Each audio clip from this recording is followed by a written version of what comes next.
좋으신 주님의 은혜가 오늘 이 시간 우리 모든 교우들과 함께 하시기를 바랍니다.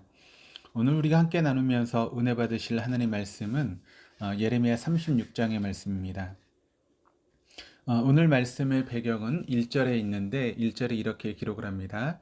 유다의 요시야 왕의 아들 여호야김 제4년에 여호와께로부터 예레미야에게 말씀이 임하니라 이르시되 요시야 왕의 아들 여호야김 4년에 하나님의 말씀이 예레미야에게 임했습니다.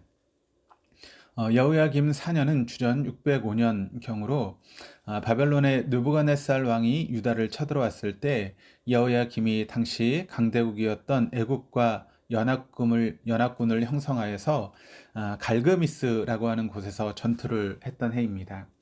이 전투에서 바벨론이 대승을 거두면서 애굽은 급격하게 몰락하게 되었고 유다도 바람 앞에 등불같이 국가적인 위기가 닥쳤던 때입니다.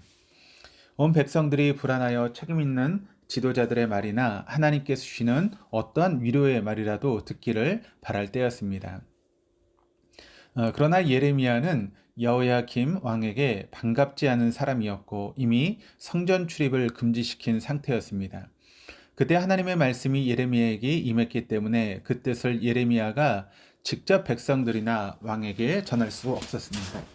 그래서 예레미야는 믿을 만한 동력자 바룩에게 이 위기의 상황에서 회개의 외침을 구술해 주었고 또 바룩은 그것을 두루마리에 받아 적었습니다.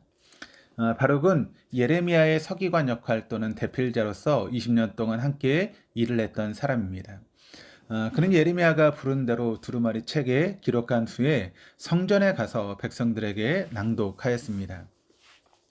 여기서 유다의 멸망이 임박함에도 불구하고 하나님은 굳이 마지막 멸망과 심판을 다시 듣게 하신 이유가 무엇일까요? 그 이유는 3절에 나와 있습니다. 유다 가문이 내가 그들에게 내리려고 한 모든 재난을 듣고 각기 악한 길에서 돌이키리니 그리하면 내가 그 악과 죄를 용서하리라 하시니라. 하나님은 끝까지 최후의 순간까지도 회개하고 돌아오기를 원하시며 기회를 한 번 더 베푸시는 분임을 알 수 있습니다. 우린 주님께서 끝까지 기다리시는 그 마음을 헤아릴 수 있어야 합니다. 주님 앞에 나아갈 때 이미 늦었다고 생각하는 것은 우리의 잘못된 생각입니다. 하나님은 언제라도 끝까지 되돌아오기를 기다리십니다. 유다 백성들은 이미 금식이 선포되어 있었기 때문에 성전에 모인 사람들은 모두 금식을 하고 있었습니다. 바룩이 낭독한 것을 들은 사반의 손자 마가야가 그 내용을 왕궁에 있는 서기관들과 고관들에게 전해 주었습니다. 왜냐하면 그것은 엄중한 유다의 심판을 예언했고 이 위기의 상황에서 백성들이 더욱 크게 유동하게 될 것이기 때문이었습니다. 5절입니다. 예레미야가 바룩에게 명령하여 이르되 나는 붙잡혔으므로 여호와의 집에 들어갈 수 없으니 너는 들어가서 내가 말한 대로 두루마리에 기록한 여호와의 말씀을 금식일에 여호와의 성전에 있는 백성의 귀에 낭독하고 유다 모든 성읍에서 온 자들의 귀에도 낭독하라. 그들이 여호와 앞에 기도를 드리며 각기 악한 길을 떠나리라. 여호와께서 이 백성에 대하여 선포하신 노여움과 분이 크니라. 놀란 서기관과 정부의 고관들이 그 글의 출처를 묻자 바룩은 예레미야가 불러준 것을 받아 적은 것이라고 밝혔습니다. 그들은 바룩이 읽은 내용이 여호야김 왕의 신기를 불편하게 만들 것이라는 사실을 알았기에 예레미야와 바룩으로 하여금 빨리 숨어 위험을 피하라고 말해줍니다. 자기들은 왕에게 진실을 말할 수 있는 용기가 없었지만 예레미야의 예언이 진실하다는 것을 알았고 그래서 다시 한번 그 예언의 내용을 왕에게 전달할 수 있는 기회를 만듭니다. 그리고 예언자 예레미야와 그의 동지 바룩을 피할 수 있게 도와줍니다. 16절입니다. 그들이 그 모든 말씀을 듣고 놀라 서로 보며 바룩에게 이르되 우리가 이 모든 말을 왕에게 아뢰리라. 그들이 또 바룩에게 물어 이르되 너는 그가 불러주는 이 모든 말을 어떻게 기록하였느냐 청하노니 우리에게 알리라. 바룩이 대답하되 그가 그의 입으로 이 모든 말을 내게 불러주기로 내가 먹으로 책에 기록하였노라. 이에 고관들이 바룩에게 이르되 너는 가서 예레미야와 함께 숨고 너희가 있을 곳을 사람들에게 알리지 말라 하니라. 그리고 예레미야가 보낸 예언의 두루마리를 여호야김 왕 앞에서 낭독합니다. 마음이 강팍했던 왕이었던 여호야김은 두루마리를 읽을 때마다 칼로 잘라내어서 화로에 태웠습니다. 신하들이 말렸지만 왕은 듣지 않습니다. 오히려 바롯과 선지자 예레미야를 잡아오라고 지시합니다. 24절입니다. 왕과 그의 모든 신하들이 이 모든 말을 듣고도 두려워하거나 자기들의 옷을 찢지 아니하였고 엘라단과 들라야와 그마리아가 왕께 두루마리를 불사르지 말도록 아뢰어도 왕이 듣지 아니하였으며 마지막 기회를 하나님께서 주셨는데도 여호야김은 하나님의 말씀에 귀를 기울이지 않습니다. 결국 여호야김은 바벨론의 왕 느부갓네살에게 멸망을 당하고 3년 동안 느부갓네살의 종이 되었다가 다시 반역을 일으켰다가 포로 잡혀가서 죽었습니다.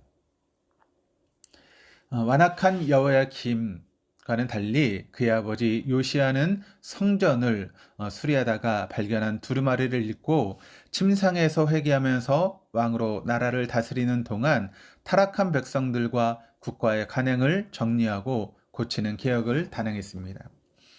열왕기하 22장에 하나님의 말씀을 소중하게 여기고 따르려 했던 요시야 왕은 하나님 보시기에 모든 일을 정직히 행하고 좌로나 우로나 치우치지 않는 왕이었다는 평가를 받습니다. 아버지와 아들이 똑같은 성경 두루마리를 읽으며 정반대의 반응을 보이는 것입니다. 여호야김 왕이 두루마리를 불태웠지만 하나님의 말씀이 다시 예레미야에게 임합니다. 하나님은 다른 두루마리를 가지고 다시 예언의 모든 내용을 기록하되 더 엄중한 심판의 내용을 덧붙여 기록하도록 하였고 그 예언은 그대로 이루어졌습니다. 30절입니다. 그러므로 여호와께서 유다의 왕 여호야김에 대하여 이와 같이 말씀하시니라. 그에게 다윗의 왕이 앉을 자가 없게 될 것이요 그의 시체는 버림을 당하여 낮에는 더위 밤에는 추위를 당하리라.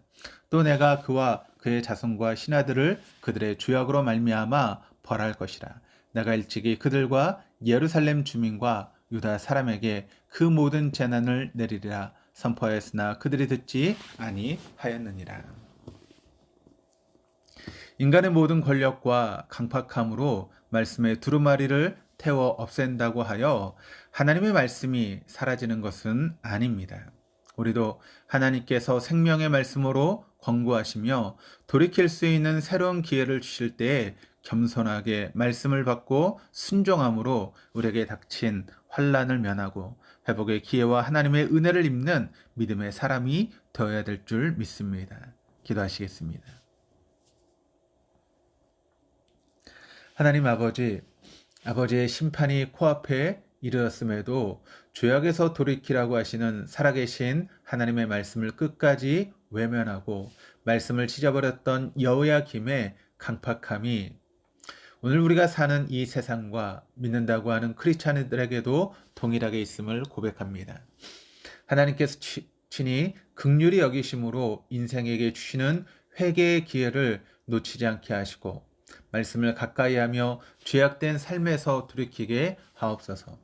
주님은 언제든지 주께 돌아오는 자를 영접하시며 새로운 길로 인도하시는 분이심을 믿게 하여 주옵소서.